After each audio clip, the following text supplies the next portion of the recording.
Braille, and from the original way we wrote it, and we'll have that sent to him. Thank you very much. And this is basically not only for last year, but for all the things your dad has done for the Jersey Journal through the years. And maybe you could give us just a little update on the book, the movie, and what's going on in the... Again, thank you all for having us here. Again, sorry my dad could not be here. He's under the weather. Sorry we're running behind, but thank you so much for the honor, and I know he's very I love showing this to him. Thank you for the honor. So, our book came out, I think when I was here, it was not out yet last year. It was just before the publication, right? So, it had come, actually, I brought the posters over there, and we have stuff for everybody too. So, I wish I could give everybody a copy of the book. We don't have that, but I have something for everyone. But the book came out last year. Luckily, it made the bestseller list. We were on the bestseller list for 30 weeks, and then it dropped for a while, and then came back around Christmas time. We went back on the bestseller list, and the movie has been in production even before, pre-production, even before the book came out. And so they're still moving ahead with it. It's a matter, when you make a movie, you've got to find the right director and actor and all that. So somebody once described it's like a combination lock. All the tumblers have to be perfectly in place. So we have a great script. We have a great producer. The people that did A League of Their Own and Splash and Tootsie and all that, they're the producers of it. We have an actor. I'm not allowed to say his name because he hasn't officially announced it yet, but it rhymes with Radley Looper. He's playing my father. I didn't say his name. He played a sniper in a movie. I didn't say who it was. So when everything is set to, he's doing 2 other movies right now. When he's done, he's going to come back, and they are hoping to film a lot of it in Jersey City because it is a very Jersey City story. So, and then yesterday was the 10th anniversary. My dad was the one and only person to ever get married at home plate at Yankee Stadium. So the Yankees we didn't even know this, the Yankees put out a whole press release and everything celebrating the 10th anniversary. It was in papers all over yesterday. So this is another great honor, and this honor means a lot more than all the other ones we've gotten in the last year. You know, they sent us all over the country. They're going to be sending us all over the world now with the book. Now it gets released in other countries. But the Jersey City honor, and especially the Jersey honor, that's the one that means the most because it comes from people who knew my dad when, and knew my family when. And also, if you've read the book, I love hearing from Jersey City people that say, that neighborhood, that person, that doctor, that restaurant you mentioned, I remember going those. That's why we wrote the book. Yes, it's for everybody else to read it, but for the Jersey City people, we were speaking to you, and we were hoping that we bring back some great memories and that you can all identify, no matter when you're. I grew up in the 80s, but a lot of that I say, okay, I remember the Canton and Journal Square and all that. So, again, thank you very much, Ed, and hopefully next year I'll get my dad here, and he'll be in the place. But thank you all very much. Thank you for the honor. Thank you.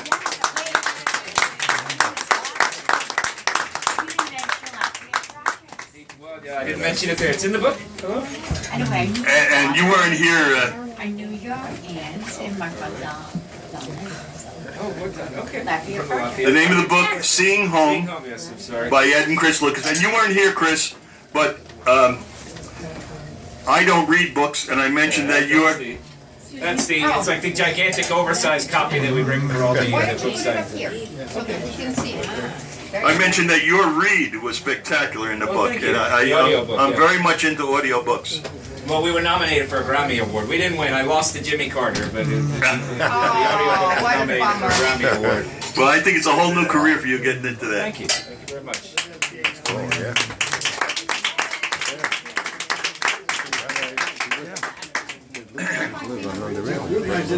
Yeah. Okay. Yeah. Back in the 70s. Yeah. Thank you. Get the people. People. Vern, right? Vern is next? All right, so now Vern. we'll do our presentations for our 4 inductees. We have 4 inductees, very diverse inductees this year. We have a daredevil who tried to die from outer space, and they wrote a book about him called Magnificent Failure. And last year there was an ESPN special about him called Angry Sky. So we have his brother here to tell us about Nick Piantanida. Nick was offered a contract with the Knicks.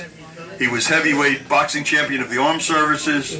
He was the first man to try and climb the north face of Angel Falls, where he slipped and fell and was unconscious, where he was captured by natives, man-eating natives who took him in, and he became a guide in the Amazon, and he just had such a diverse career. And eventually, he ended up in Lakewood doing skydiving,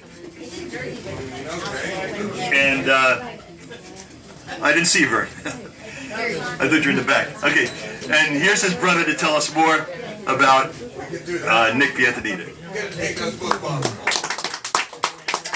Thank you, Jed.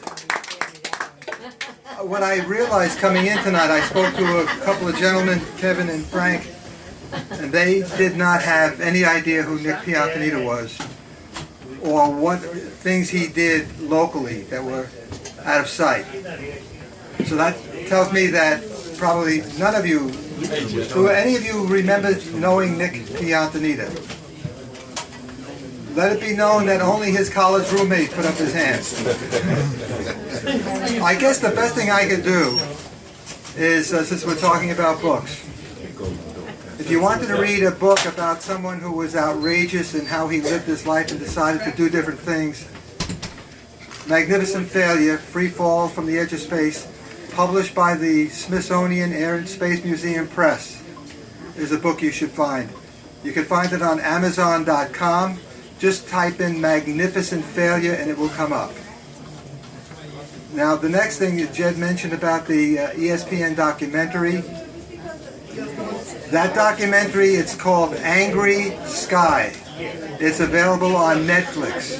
Again, I'd recommend, rather than trying to tell you so many stories, if you're interested, Angry Sky and Magnificent Failure. But I'd like to thank Jed. Jed has been very good to me over the years. He gave me the Man of the Year award some years ago. I couldn't make it, so I thank him now for that award many years ago.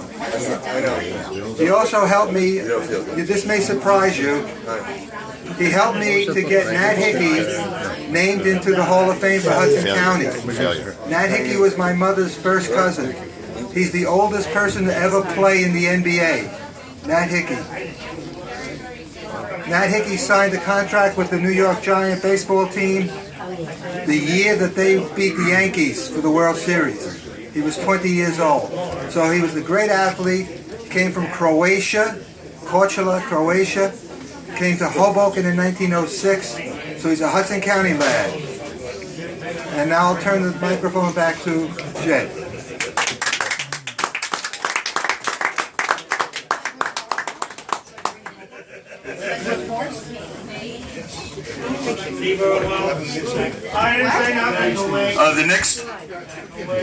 The next inductee into our Hall of Fame, and this Hall of Fame is not sports related, not achievement related. These are the characters who made this area unique. These were unique characters. They made this area unique, and the fact that you're all here, to appreciate it, makes this really a wonderful evening. The next character is somebody I went around the country with. I've been several different countries with, Canada, Mexico. An old running mate from the days. He once tried to swim to Russia, from the United States to Russia. And here to talk about him is the guy who swam with him. This fella is brute force. He was here this winter talking about his the time that he sold a record to the Beatles, only to have it censored by the powers that be. And we did a little movie on him, and it was in our local film festival. And then he did a wonderful performance down at the Brightside Tavern, which some of you were at. Steve Friedland, a.k.a. Brute Force, Ben Schlossberg's old running mate. All right, Stevie. Let's have a hand for Uncle Floyd. Uncle Floyd did a great job up here today. And it's so nice to be with you again. And I'm here specifically to speak about my friend Ben Schlossberg Jr. His father, Ben Schlossberg Sr., was a Jersey City real estate developer back in the 40s and 50s, and Ben Schloss, and they lived on Gifford Avenue. I was born in Christ Hospital myself, and lived on Palisade Avenue. We moved up and then went into Reservoir Avenue, where we lived for a while until we moved down to Monmouth County. Ben Schlossberg, he passed away last fall. Ben passed away. A magnificent man, a troubled man, but a fellow who was a dynamic, brilliant artist. And he spent the last 20 years of his life working on an unpublished book, an unpublished play, a musical, a performance piece. And he took it to the stage 2 times, which I kept urging him and urging him and urging him as he lived down in Asbury Park. He had a condo down there, and he was a real estate broker also. One of the things about his brilliant mind was he could have been an attorney, and he became a broker, real estate broker. So we talked about many things. We had many phone calls over the last, I would say, 10 years of his life. And as he battled many things with his body, many of you may have similar thoughts about how as we age our bodies break down. And Ben Schlossberg was fighting that to a great degree. We had many discussions about how if he could only just concentrate and find the place within himself in which there is no sorrow, in which there is no sickness, and abide there. And I believe it happened with him from time to time. We went swimming in the Atlantic Ocean many times. In 1968, in July of 1968, Ben Schlossberg and myself went on an expedition to Alaska, the purpose of which was to swim, imagine, from Nome, Alaska to Cape Denizhvina, I believe it's pronounced, in Siberia, to swim across the Bering Strait, a 50-mile strait. Well, we figured we would do it in tandem, one in and one out, one in and one out. And we did that up until the... Was it on our side or theirs? What's in between? Up until the international date line, between the islands in the middle of the strait there, called Little Diomede and Big Diomede, and Little Diomede belongs to the USA, Big Diomede to the Russians. And we got off our boat. A boat was following us and was our station that we got out of the water, and when the other swimmer went in, and we swam from the boat to Little Diomede. So here we are. It's July of 1968. We're in the Bering Strait. The water is freezing, let me tell you. The water is black and beautiful. It's filled with fluorescent little diatoms, thousands and thousands of little fluorescent animals. And the sun is only up for 2 hours. Only up for 2 hours a day. Okay? And that is, I'm mixing it up. It was light for 22 hours, and the sun went down for 2 hours. So we swam to the little island of Little Diomede, and here are these Eskimos taking pictures of us as we come out of the water. And I would so much like to be able to, and I think I will try to reach out to the people on Little Diomede to get the pictures of us coming out of the water from the ship, from the motorboat that we were on.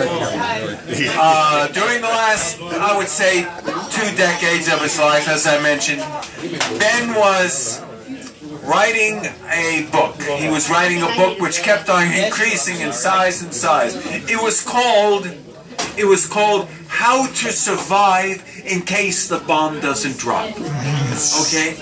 Later he titled it Ben. He simply titled it Ben. And we would collaborate on it every once in a while. What I mean is I would just say, I would listen to him do parts of it, and then I would say, hey, maybe you do this, maybe you'll do that. We wrote songs every once in a while, Ben and I did, and I'm very happy. I hope someday to be able to record a few of the songs that we did. Ben Schlossberg Jr., a beautiful, beautiful man, and I relish this opportunity to speak to the hometown crowd here in Jersey City. We became friends at like 3 years old. At 3 years old, Ben and I became friends. And he died at like 75, yes? For some 72 years, we were friends. For some 72 years. And you know what? I really did not break down in tears at all, when this guy passed away. It was just like another thing that happened. And it's only probably because I've been reading too much Buddhism in my life. But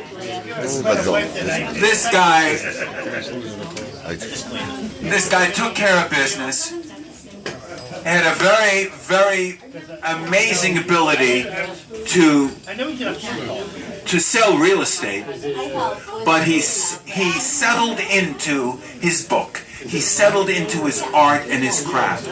And he settled into writing some music also. And he settled into recording his music. Ben Schlossberg Jr., a really great figure, a very one-of-a-kind guy. I am very proud to have known him, and I want to thank you for your time. It's very nice of you to be here. It's very generous of you to take part in all of this, and we're also happy for you to be here. And now we turn it back to my friend Jed.